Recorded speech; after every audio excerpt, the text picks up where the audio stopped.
What's up, everybody? I'm Frankfurter. That is Magically Average. This is Baka Bites. Today, we are going to be talking about our favorite animes in a 3x3. Basically, just realized that I had the B-roll script up, so you will see my list right now. Basically, what it Professionals. We are professionals. professionals that we are. If you don't know what a 3x3 is, it's basically just putting your 9 favorite shows or whatever the criteria is in just a 3x3 panel. For my Spoiler alert, list, it makes a square. it does, unless you're just using really fucking weird shapes. But anyways, I don't know. Rhombi, use rhombuses. I'll let you think through that, Anyways, but I'll let you keep going too. we're gonna be discussing our favorite anime shows in a 3x3. The list that is up currently is mine. We will start from the top left, make our way right, and not in a snake order, but is what it is. So, top row we have Cowboy Bebop, Odd Taxi, and Bocchi the Rock. Middle row, Gurren Lagann, Toradora, Kaguya-sama, and then in the bottom row we have Don Machi, aka Is It Wrong to Try to Pick Up Girls in a Dungeon, Made in Abyss, and Neon Genesis Evangelion.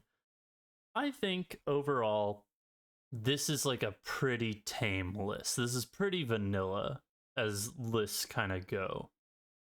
There are I feel like notable things of people would be like, but why don't you have Brotherhood on here? Or why don't you have this other amazing slice of life or this other amazing action show? Why are none of the big three on here? Well, it's because I don't care. I really don't. Never seen Naruto. I watched Bleach. I thought it was fun. It's not my favorite. I thought it was fun, but that's about it. And I have not seen One Piece. So yeah. But to kind of go through it, I think Cowboy Bebop is definitely my favorite show just of all time in general. It's something I've rewatched multiple times, and I pretty much rewatch at least once a year. Mm-hmm. It was like the first show that came to mind of okay, let's put this in here. And then it became what comes after that. And I think the top two, or the two shows in the top row that other than Cowboy Bebop, these are the two shows that have been on my mind for months after watching it. So Odd Taxi and Bocchi the Rock. Odd Taxi was just a fantastic not slice of life, but not necessarily thriller, but kind of like a mystery whodunit type, for the lack of a better word, thriller show that I thoroughly enjoyed.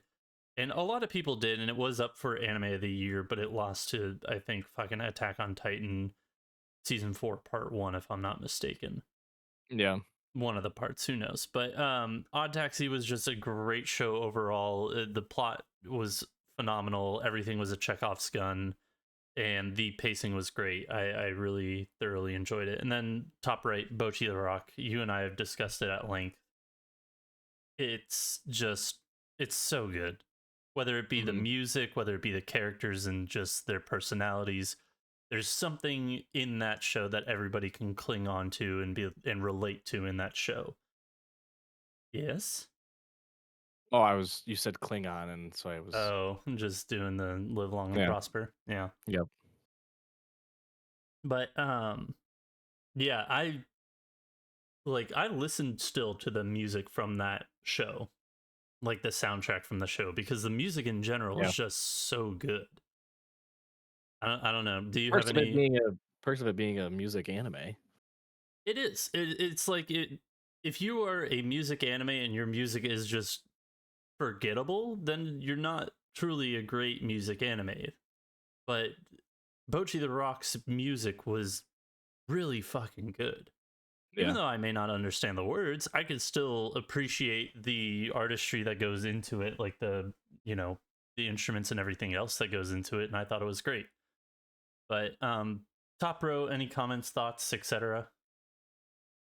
No, I think it's a larger commentary when I give my list, but yeah, I mean, I think we both really enjoyed Odd Taxi and Bocchi the Rock, so that doesn't surprise me.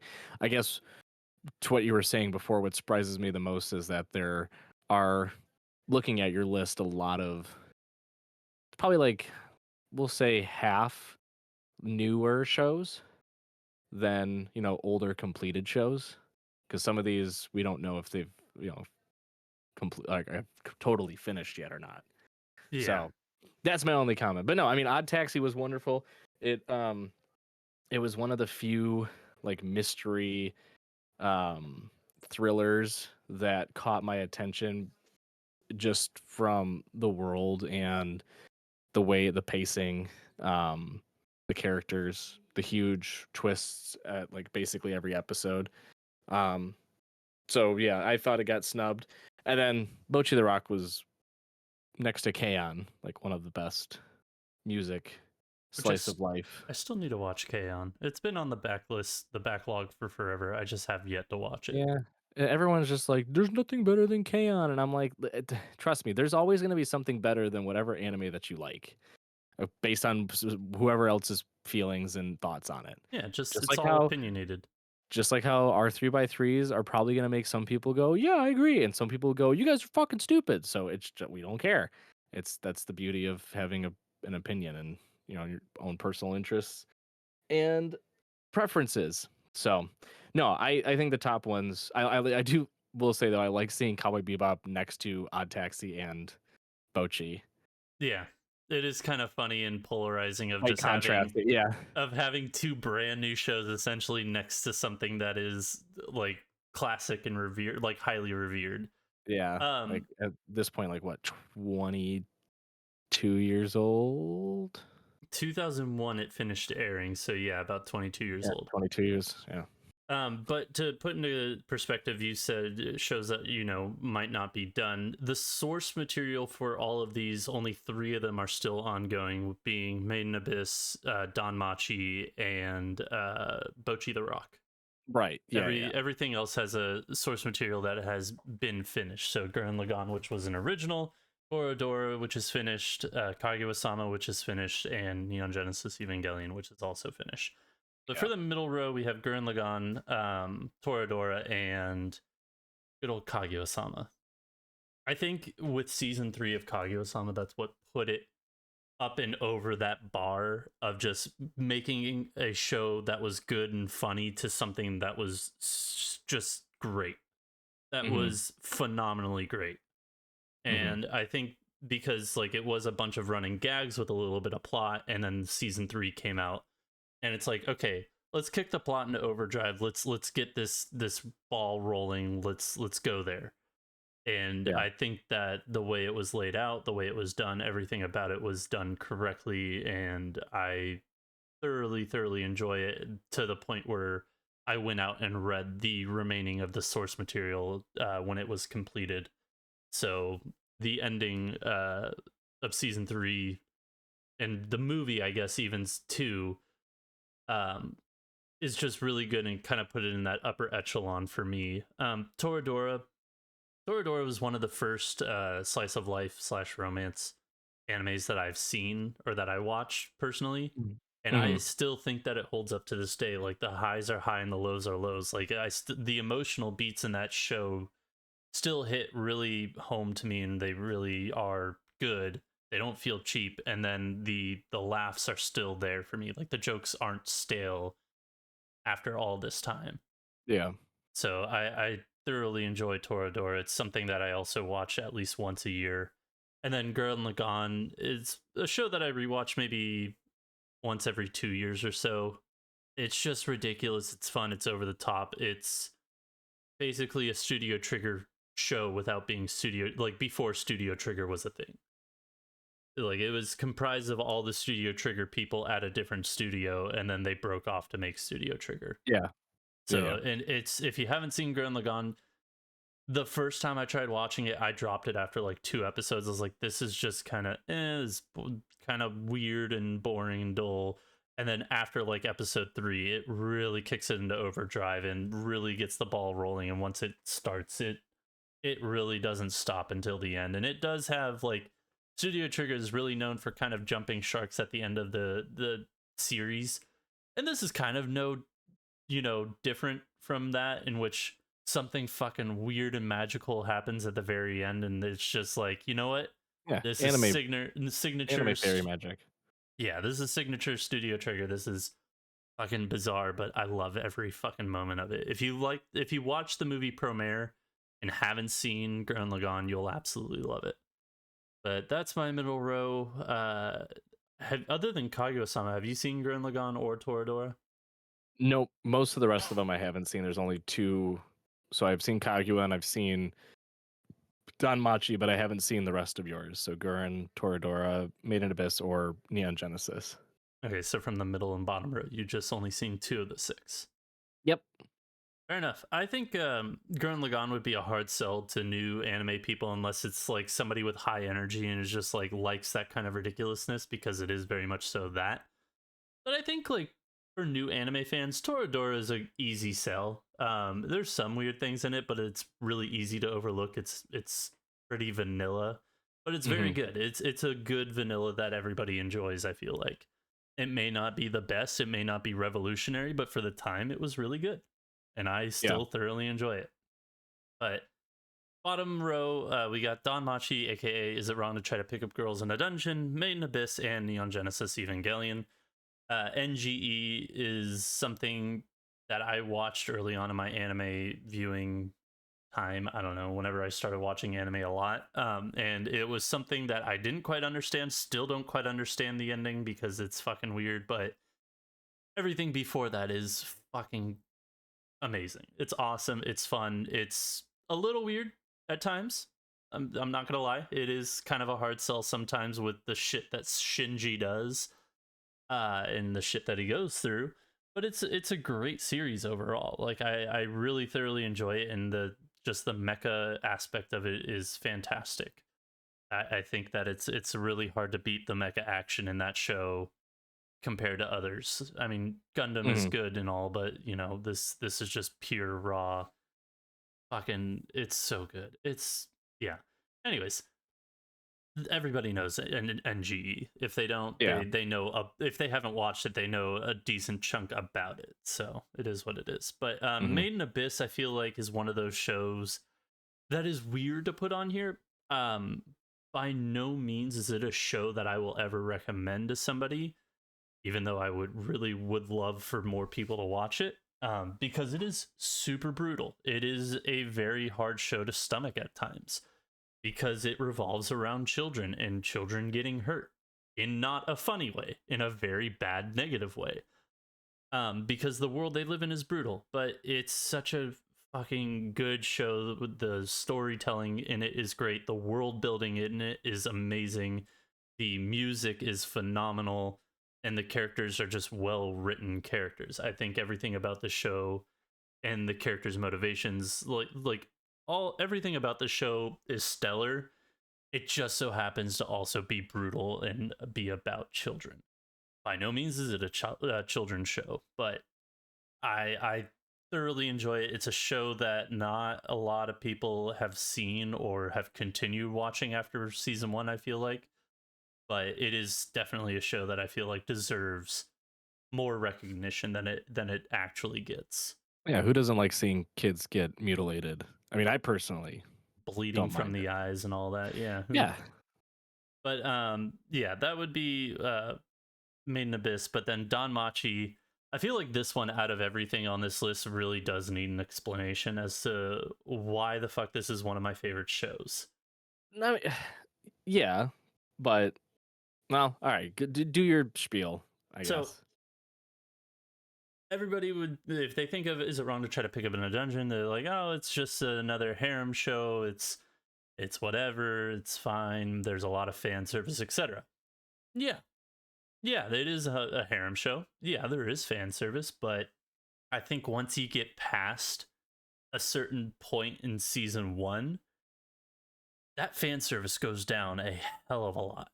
It's there, but not like as pronounced. It's not in your face as much as it was at the very beginning. I feel like sometimes it just draws that type of audience in, and then they stay for the plot and everything else. Because to me, Danmachi, putting fan service away or off to the side, and the harem part to an extent off to the side, the world building in this show is fucking fantastic. I think Yeah. the anime does a little bit of a weaker job than what the novels and or manga does. But between the main series of Is It Wrong to Try to Pick Up Girls in a Dungeon and the side series, which is the Sword Oratoria, those, like, the world building that it does and the character development that it does for the major familias is fantastic. And then also, on the other hand, the thing that I really like about it at its core is that it's another story, a very, very different story of gods coming to Earth and living like mortals. Yeah, sure, they can't die, or they are immortal unless, you know, things happen.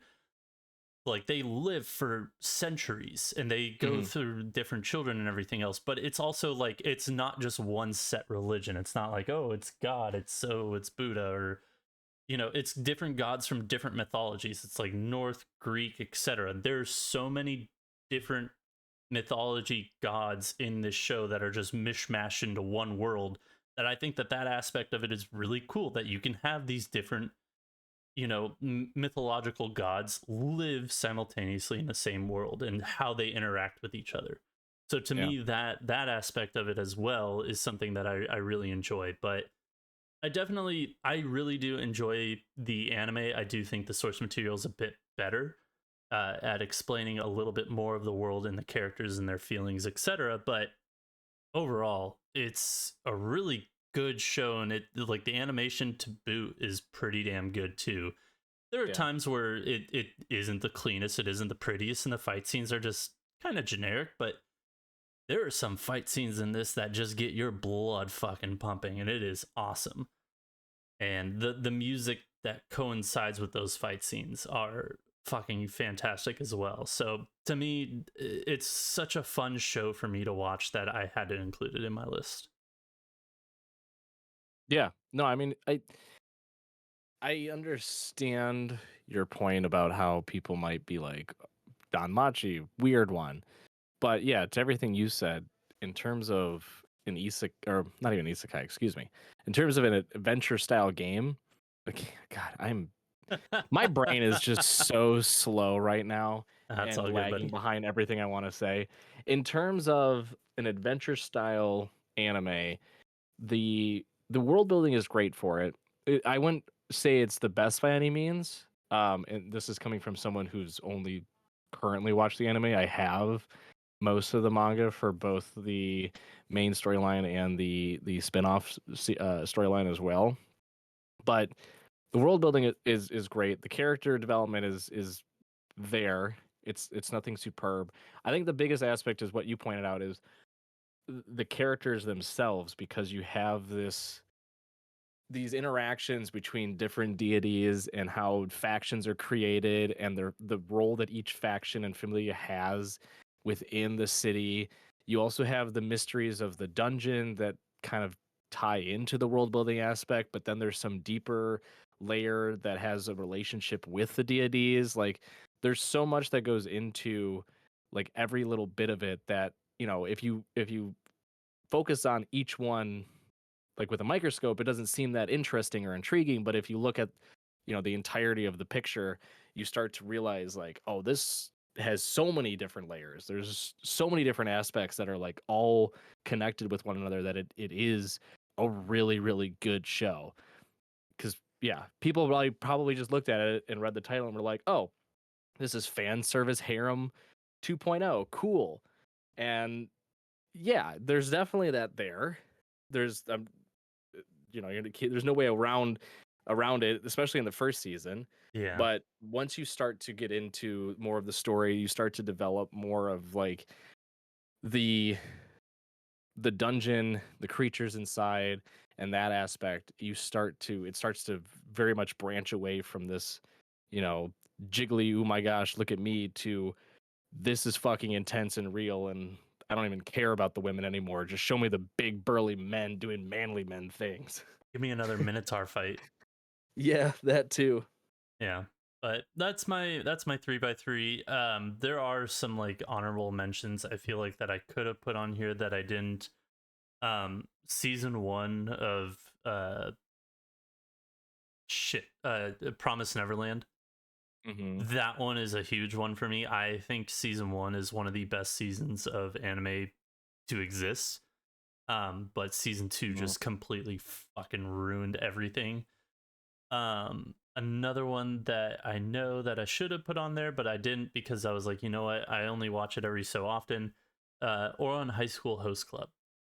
It's another show that I absolutely adore. I think is fantastic, and I rewatch it, every year and a half or so. It's just a good feel good show for me that I can revisit and just laugh at all the funny bits because all those funny bits are still funny to me. There are some emotional kind of beats, but they're not the greatest. It's more so of a just straight comedy, in my opinion, that I really enjoy. But that's kind of why I put Toradora over Ouran High School Host Club, because there are a bit more emotional beats to Toradora than Ouran, and they still hit with me, and I really enjoy that. So that is why I put that in there, and why I left Ouran out, because those two shows that I mentioned, or actually I think I mentioned three, I don't remember. I could have put them on there, but I think that this was a more stronger list for me and my favoritism. So that was my list. Sir Magically Average, your list here. We'll I like go how row we by use row. the same fucking image too. Continue. Yeah. And funny enough, we only have two that are the same in our list. It looks like. Yep. So I like that piece, but we'll just go row by row. So my top row, are Cowboy Bebop, Fooly Cooly, and Full Metal Alchemist Brotherhood. Cowboy Bebop, I don't think there's much more I need to say on it. This was also one of the first ones that I ever watched, and it's one I will continuously go back and watch because it's always entertaining to me.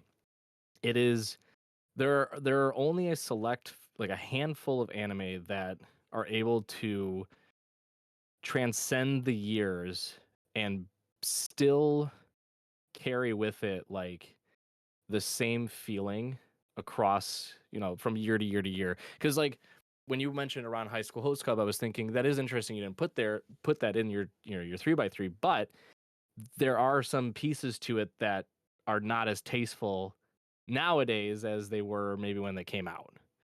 Right? There's Yeah. some aspects that might not be appropriate, or might not be, viewed in the same manner today versus when it was airing. Yeah. And that's the same for many anime. I could Um, say that about one of the ones on your list. So, like, I have not read, or sorry, I have not watched Soul Eater, but I've read a majority of it. oh I'm yeah, reading the perfect editions now, and by no means does that hold up at the very beginning, like the very first like volume or two. yeah, no, there's yeah, it's a very common thing because part of anime is also taking in like some, relatively speaking, at times it's not a one size fits all formula by any means, but you try to take in current, trends and current uh cultural, societal, however Yeah, you want to, however you want I to think look at a it. good way of phrasing it Uh, is like taking in your current feelings and how you view the world now compared to when you may have first watched it. yeah, but I'm also speaking to like the anime themselves too. Mm-hmm. Like there's aspects in the writing, the speech, the actions, the mannerisms that are you can tie to when it was made, right?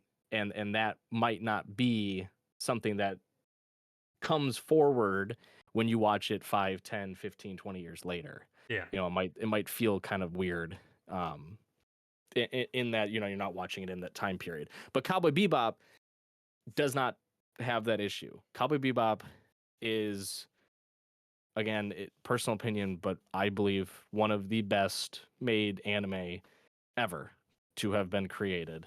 Um, and for as many times as I've watched it, I will go back and still find new things and still experience those same feelings of when I watched it originally. And it's one of those ones that will never ever ever lose its true value in terms of like what it's done to anime either. yeah, I So agree. that's a staple on the list. Fooly Cooly is one that I stumbled on when I was watching anime growing up. on Toonami, and it was so crazy and it was so wild. It was so extraordinary that I could not get myself to pull away, and I just kept going back and watching it. And it was only 6 episodes, but I kept watching the same episodes over and over, just trying to figure out what the fuck I'm watching, and I still can't figure out what I watched. I still don't know what it is.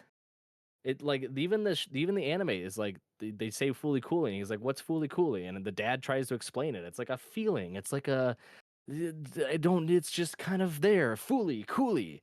Like they don't even know what it is, and that's what I feel about this anime too. I don't know what it is, but it's so unique.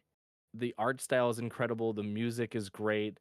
The story, however you want to puzzle piece mash it together, is intriguing. Um, and how every episode flows is very, you know, it's very nice.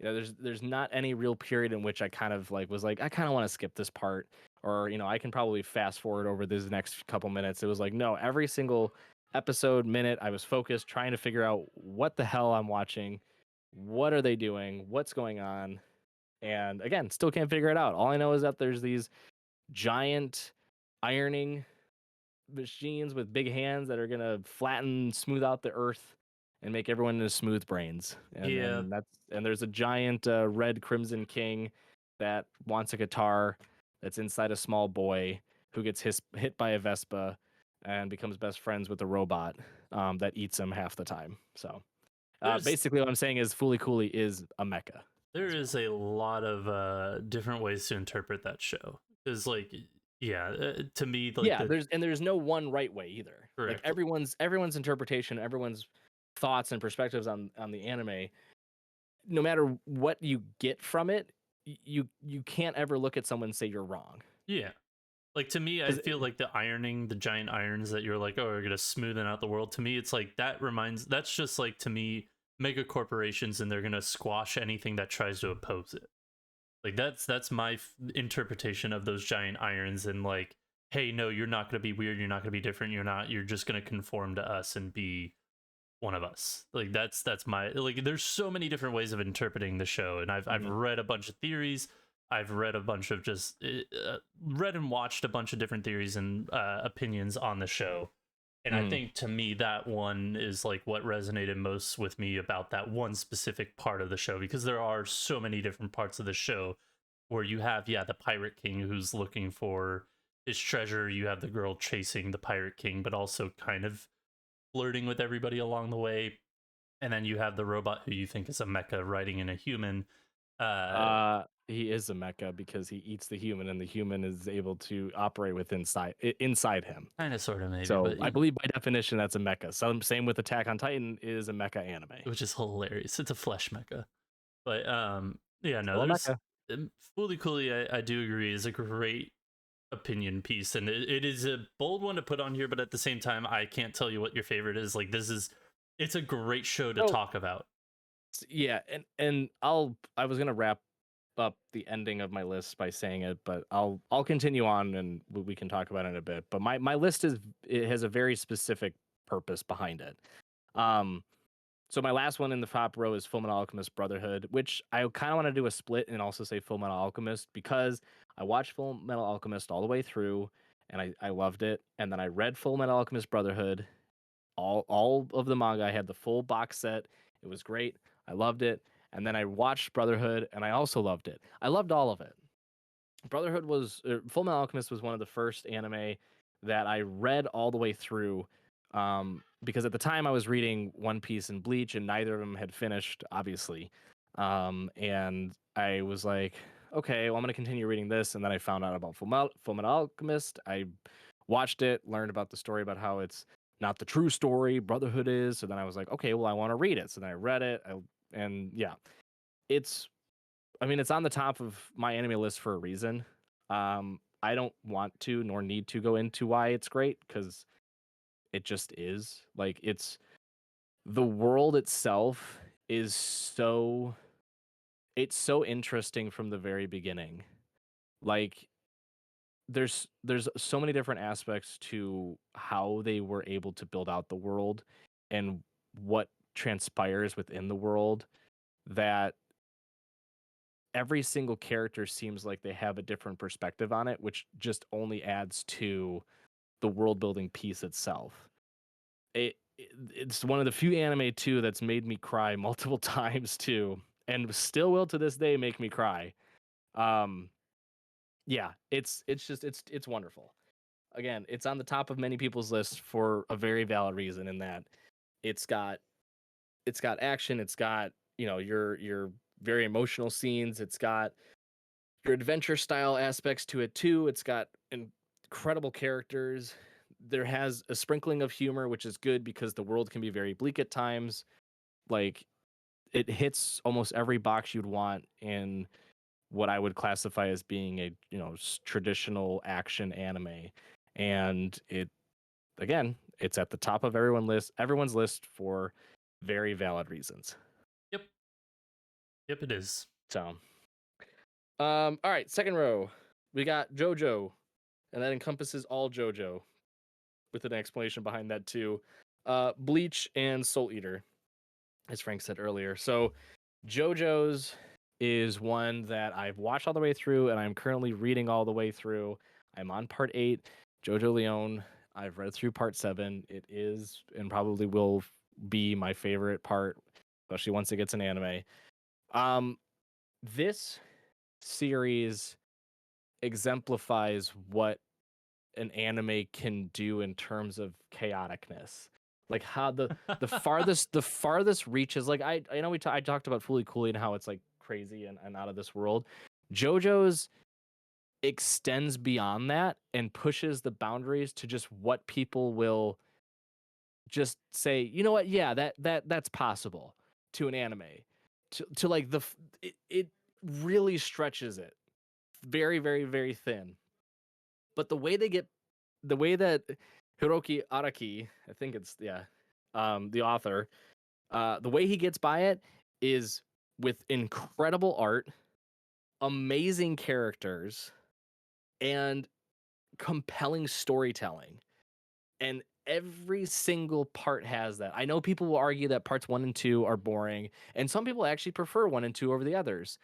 Um, that 'Cause, doesn't yeah, matter. it does get more bizarre as it goes down. Yeah, I mean, well, let's be real here though. The first part takes place in like the 1800s? late the late 1800s, and it's about a guy that can take the power of the sun, put it into his fist, and he punches vampires into oblivion. And then that, I won't spoil it for those who haven't watched it or read it. But like, the first 2 seasons are using an ability called Hamon, which is just taking the power of the sun. Basically, they turn themselves into solar panels, and then they expel that energy out through their fists, and then Uh, weapons at times too. I love that they completely, like, they did the first 2 seasons just focusing on Hamon, and then So after that just completely ditch it. Just like so I need to read the image I have up is actually from the JoJo's magazine that I actually purchased when I was in Japan. It's all in Japanese, but I need to find the translation of the English version, because I think the author explains why there was a switch. And I want to say, and again, I don't want to fully quote him, but I want to say what I've heard before is that basically he was just like, he had the idea of that, like, Hamon like wasn't going to go that far, and he wanted to do something different, and so he developed the idea of like stands, using, like, the similar concept of like spiritual energy. yeah. um and the part 3, when they start using stands, is all of the stands are named after different tarot cards, and then that's now just expounded into stands are basically named after like musicians and movies and songs and a whole bunch of stuff. Yeah, the amount of um music references in this series in general is astounding. oh yeah, my favorite part 4, the one of the best villains I think of all time across all anime. His stand is Killer Queen, and one of its abilities is called Bites the Dust. Incredible, absolutely incredible. But I JoJo's, if you've never seen it, um I would highly suggest looking up the manga art, because it's beautiful. It's honestly some of the best drawn, aesthetically pleasing art I've ever seen adapted like into a comic book. The author's art he's so notorious for his style that he's had numerous galleries, one being at the Louvre, uh, for JoJo's Bizarre Adventure. Like he drew and painted these giant canvases of different characters that were hung up at the Louvre in Paris, France. Yeah. And it's for a manga series. Like it, I don't. I'm not meaning to sound like make it super grandiose, but there's a like that's astounding. I don't think there's many, if any, manga artists or comic book artists that can say that they've had art displayed at the Louvre. Yeah. So the art style is impeccable. The the characters, again, I think we don't really have to go too deep into it, but they're so well rounded. They have real depth to them. Their development throughout each arc, and that's kind of the beauty of it too, is that JoJo's each arc is sort of you have different characters throughout. Not spoiler, but spoiler, I guess. They're like you meet so many different characters, and not just the JoJos, but all of the other ones too, that are you they're very meaningful and impactful, and they provide so much to the story that you know it doesn't have to rely on the crutch of the main character. They can balance off of the other side characters because they give purpose to the actual series. And then the storytelling leads into the absurdity of it, but like every single arc is in a unique setting, has those unique characters, it has their, you know, task, their mission ahead of them, sometimes more clear than others. Um, and every time you can assume that it's not going to go the right way because it never does. It is a bizarre adventure for a reason. Shit goes down. Nothing is easy. Yep. But the way that the episodes flow and how everything again sort of connects and builds upon itself towards that larger, ending goal is incredible. It's impeccable. I can't speak more highly about this show. If you've never seen it, there's 6 parts out. There's a lot of episodes, I know, but just give it a try. And don't skip 1 and 2. 1 and 2 are still meaningful to JoJo's, even though they have different quote unquote powers. But it's an incredible series, and I'm so excited that it's just continuing on with part 9 now. But I'm going to be waiting patiently for when people stop debating me and there's an actual official announcement that Steel Ball Run is going to be released as an anime. So You'll know it fingers. because JoJo, like the, I guess, entity company, whatever it is that's behind it, that they do events for their announcements. So Yeah. you'll know when Steel Ball Run's getting announced. There will be an Yeah. event around it. Yeah. So just wait and see. But you got 5 Be patient. more shows. Let's try and get Yeah, through them a little bit quicker. These next two are gonna be quick. Bleach was one of my first of the big 3. There's really no more I can say about it. It's just there's a lot of meaning behind it for me. It's more personal than anything. I find it very interesting. I find it very entertaining. Especially with Thousand Year Blood War that came out, and the next arc that's coming out. I think this Next upcoming season. season. Yep, next Yep. season. So no, it's my favorite of the big 3. I've watched a portion of One Piece as it was airing. I've watched a portion of Naruto as it was airing as well. They just didn't drag me in and really captivate me as much as Bleach did. And then Soul Eater was one I threw up there because, and this is going to lead into the larger discussion of my list, but the art style, the story, the characters all were really unique and interesting. Like I liked the concept of like, them hunting down these bad things, and they all had like relations to mythical creatures and other like historical figures too. Like episode 1, they were hunting down Jack the Ripper, which I was like, oh, that kind of interesting. Okay. And then there's Medusa, there's Stein for Frankenstein's monster, like and Frankenstein the doctor. Like all those little kind of weird quirky things about it, like really I found interesting. Then the story was great too. It for those who have only watched and not read, like myself, the ending is pretty piss poor, but everything leading up to it I thought was really really interesting and entertaining. And it just kind of again, it's one of those ones that holds a special place in my heart for the type of anime that I watched when I was getting back into it. Yeah, So that's fair. I'm currently reading it. I've never watched it, but I'm reading it, and once you get past probably the first like 2 volumes, it transforms from being a little bit of fan servicey and like, oh, this hasn't aged very well, to okay, I see where they're going with this, the bigger, broader story, and then getting into it, and it is a very good, compelling story. So yeah, I think it'll be something that I watch after I completely read the entirety of it once it's all out, because I've been reading the perfect editions. So once I finish reading it, I'll definitely go back and watch it. But I have been enjoying what I've read so far. yeah. I was gonna say, don't hold your breath too much. I will say the intro song's pretty banger. Pretty much, it's a pretty good banger. But yeah, the ending is kind of lackluster. But Yeah. anyway, my last row is all of my slice of life babies. My dress up darling, Miss Kobayashi's Dragon Maid, and Bochi. I'm not gonna talk about Bochi because Frank did, and he said everything that I was basically gonna say. Um, these two probably are gonna be everyone's like, what the fuck? Why? But there's valid reasons behind it. The main one being it's my opinion, so I don't give a shit about what you think. Yep. And then my actual explanation though is my Just Darling is they're both series that I've been reading as well. And I'm one volume behind on my Dress Up Darling, but I've fully caught up on my Kobayashi's Dragon Maid. They are both slice of life that have really caught me off guard. Like it like made me go completely like 180 in terms of how I was going to view it to begin with. My Dress Up Darling less so than Miss Kobayashi because my Dress Up Darling I had been reading by the time the anime was released. But for my Dress Up Darling, the the fact that they were able to capture what goes into cosplaying and make that into an anime or a manga series and then adapt it into an anime, which is gorgeous, by the way.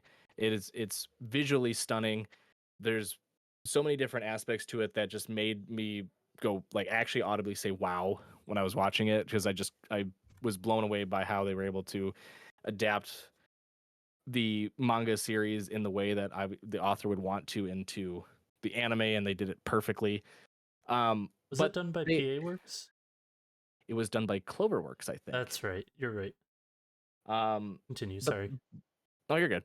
the The larger message behind this anime has really come out more and more in the manga, and that's what really I enjoy the most out of it. It's the message is just don't be afraid to be yourself. And it's something that's a lot of anime do, but it never comes off well, I guess. It never comes off in a way that you would look like no one's watching an action superhero anime where the hero goes, "If you believe in yourself, you can do anything in the world." And he goes off and like throws a building at an enemy and then they explode. Right? And you're like, cool, thanks for the message. I'll go home and I guess try to do the dishes this time and then I'll feel like a hero. Great. It's not an Like afterthought. it does well it's not relatable. Like it's just they just say the message but there's nothing that's conveyed in the actual anime that makes you go, yeah, you know what, you're right. Like you can actually like physically like you can visually see it happening or you can hear conversations and go, you know what, I've experienced this before. I kind of get that. My Dress Up Darling was the first anime that I watched that had this message and I went, holy shit, I finally get it and it's finally accurately portrayed in an anime where a character has a very niche hobby or interest or whatever and Different from the has norm. yeah it and has fears about bringing it forward for valid personal reasons and comes across a character who is polar opposite that also has a niche hobby or an interest that also kind of struggles with the idea of coming forward and being like, yeah, I like this too. And both through the different means come to terms with their interests and are able to adapt and understand just how their hobbies make them feel and that they shouldn't be ashamed of it. And it's the fact that they do it in different ways and the fact that they feed off each other when they're coming to their own conclusions and their own like solutions to you know be themselves in a comfortable environment is beautiful. Like reading it too, there's a lot of different pieces. It's one of the few anime or few manga series that talks about cross-dressing in a very positive light and a very like approachable light, where it's not like not bashing the series because I also love it, but it's not like Komi Can't Communicate, where it's done in more of a humorous way and it's kind of A little insensitive. ambiguous. Yeah, well, it's very ambiguous in terms of like what is the real message that they're trying to send. Yeah. But sometimes it's like the character uses it for like personal gains, and it's like that's kind of weird and sleazy. But then you have My Dress Up Darling, where it's like, no, this character, multiple characters actually, Mhm.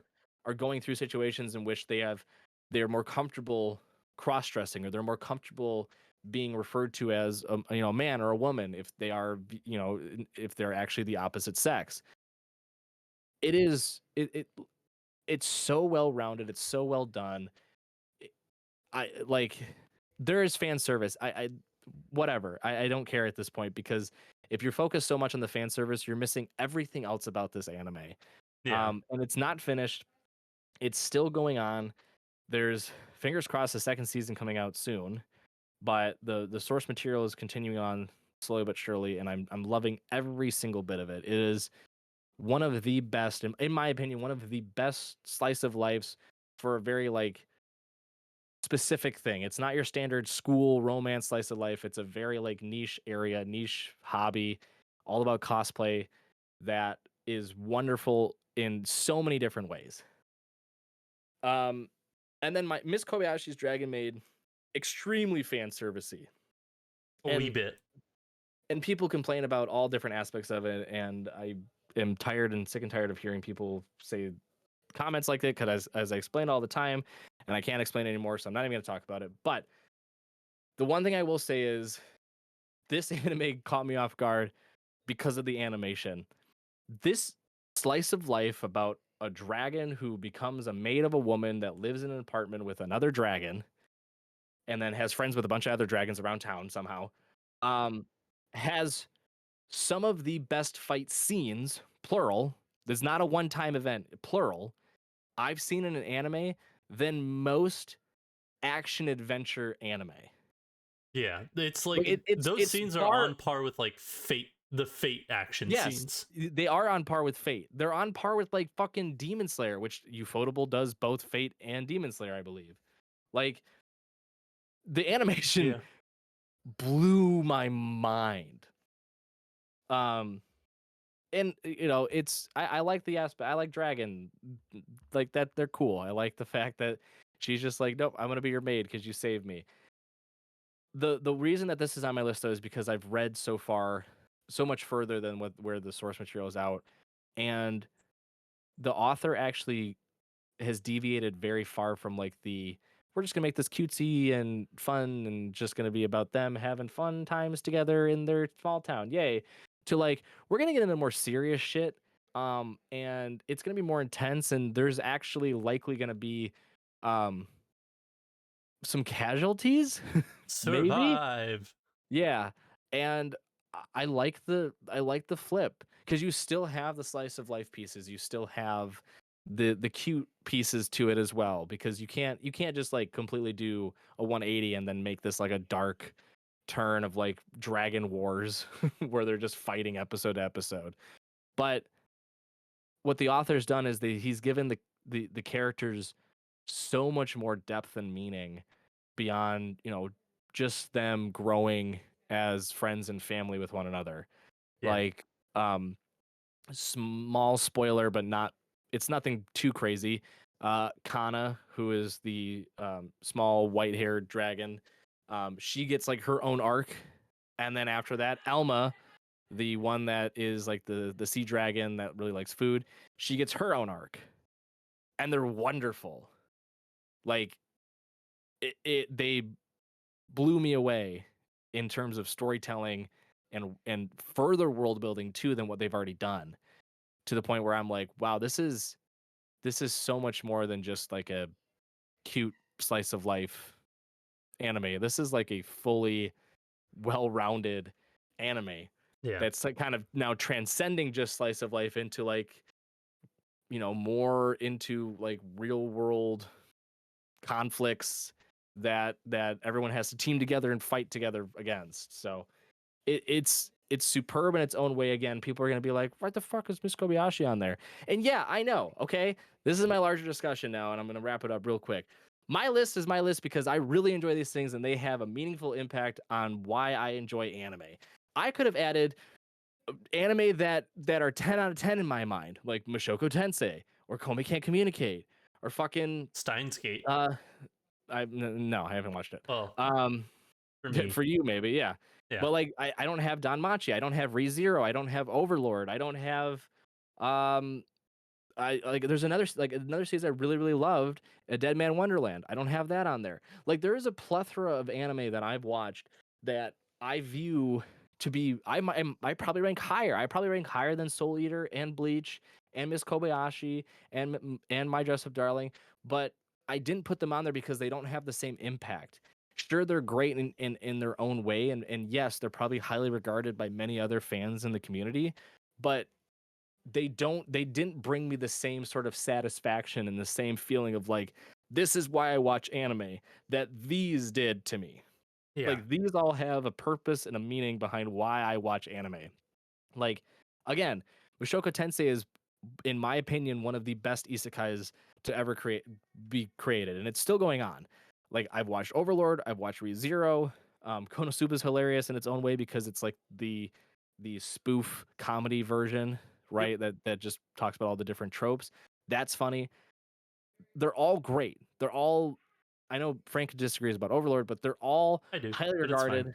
It's your They're all opinion. highly regarded in the term in isekai, in the genre of isekais, and I have none of them on here because they didn't give me that same feeling of like, wow, this has unlocked a new, a new part of my anime love, or this has gone beyond what I've ever expected that an anime can do for me. Or as the That mouth breathers these would have. say, this is peak. Yes, this is peak. No cap. Fucking hell. Like That's a whole that's why different discussion we can have. It's just why the yeah. word peak is stupid. But anyways. Yeah. It that's why my list is the way it is. Like there's plenty of other slice of life that I love. There's plenty of other action adventure, plenty of other isekai, plenty other name a genre Yeah. that I probably like that has maybe one or two that I love more than what I have.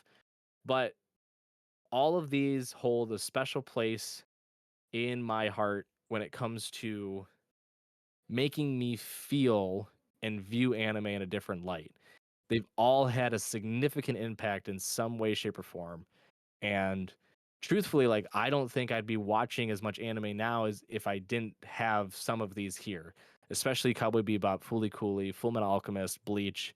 Like I wouldn't be watching more and more anime if it weren't for some of these. And then I've discovered more and more that are just again unlocking those other areas that I just could have never imagined. Yeah. So I that's want my 3x3. I want to ask one final question. We've wrapped up our Okay. discussion about our 3x3s, but I do want to ask you a question. Is there anything that is currently airing that might dismantle this 3x3 and make its way in? That's currently airing in this spring season? Because to me, there's two. I'm gonna guess Hell's Paradise and not A Galaxy Next Door. No, Galaxy Next Door is fun, but it's not the greatest adaptation. Is it a slice of life or is it an action? Well, I'm going to tell you, you're wrong about Hell's Paradise. Oh, I would have thought Both just because of the hype. one is a slice of life, and the other is kind of a we'll go odd taxi type. Oh God, The two shows are Oshinoko, which we can get into a whole discussion about that outside of episode just 1. Right, right. and the other is Skip and Loafer. Skip and Loafer has been a show that is just like from episode 1 fucking grabbed hold of me and squished me and just wrung me out for any and all emotional and happiness that I had, because it like it's just like, here's a refresh of your happiness. Like, it has made me so unbelievably giddy and happy while watching it that no show has given me in a very long time. It is just such a feel-goodsy show that I have, week by week, thoroughly enjoyed every single episode. I watched episode 1. I was like, I need more of this immediately. Little sister who lives nearby, she's like, I have the full manga of what's out right now in English. Here you go. Next day, dropped it off. It is a series that has quickly taken a stranglehold of my attention. It is so feel-goodsy. It is so different from other slice of lives, because while there is some drama, it's very low and is resolved pretty quickly, I would say. That it's just such a feel-goodsy show that I just cannot look away from it, and I need to just indulge in more. Yeah. So to me, Skip and Clover would be something that would dismantle my list in like a heartbeat, assuming that the anime continues at the pace it is. I like Skip and Clover. Skip and Loafer, I said. Run it back. Anyways. Run it back, chat. Anyways, so those would be the two shows that I would add to my list this current season. I don't know if I'd have one this current season. I'm not fully caught up on everything. The only one that I can think of that would do that would be like probably just Chainsaw Man, in terms of like an action series. Because again, it's one I'm reading, one I'm fully caught up on, and it's just getting better and better week in and week out. But like, yeah, I mean, I have weird ones too that I absolutely adored. Daimon Recipe for Happiness, Aquatope on White Sand, even like redo My Life, I think. Oh yeah. Yeah, like even that one was great. It gave me like the whole feeling of like, wow, what if I had that second chance to like not do this one program and do this other program when I was going through school, and like what my life could have been if I took that leap. Like everyone asked that. Yep. So like there's tons that I've had similar feelings, but again, like this 3x3 list is meaningful to me in that they've captured an area that just had never been, like I never could have imagined being done in an anime, or like something that I just wasn't even aware of like being unlocked. And there's going to be season in, season out, especially nowadays with just the level of quality we're getting. There's going to be anime that just blows my mind.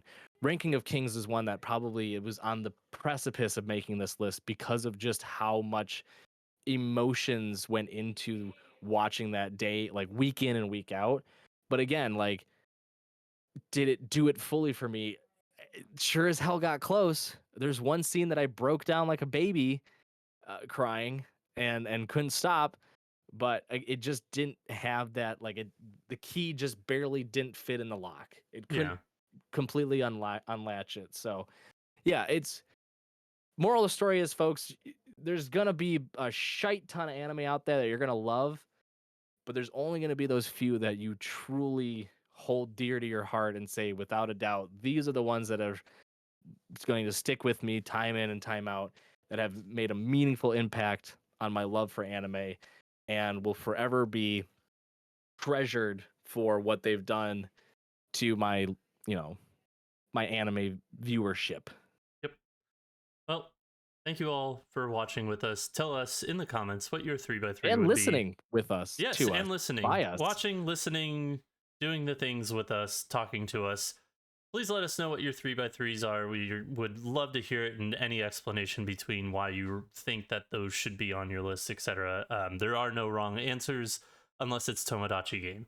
So until next time, Spark Triumph. We'll see you then.